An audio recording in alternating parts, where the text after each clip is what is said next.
Hi friends, काफ़ी fluctuations के बाद आज वोटिंग ट्रेंड्स बंद हुए हैं, तो उसमें पता चला है कि सारे खैदी एक तरफ, मुनव्वर फारूकी एक तरफ। मुनव्वर फारूकी को जहां पर 11,83,369 वोट्स आए, तो उसके आधे भी कम्पीट नहीं कर सके कोई भी।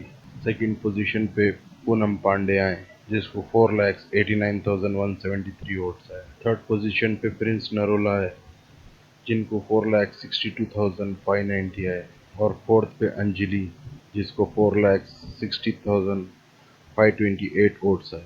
फिफ्थ पे आजमा, जिसको 4,45,311 वोट्स आए। सिक्स पे पायल, जिसको 4,06,124 वोट्स आए। सेवेंथ पे साइशा, जिसको 3,41,942 वोट्स आए। अब देखना ये है कि मेकर्स क्या डिसीजन लेते हैं। साइशा को आउट करते हैं सिर्फ, या साइशा और पायल जाती। Let us wait and watch. Thank you.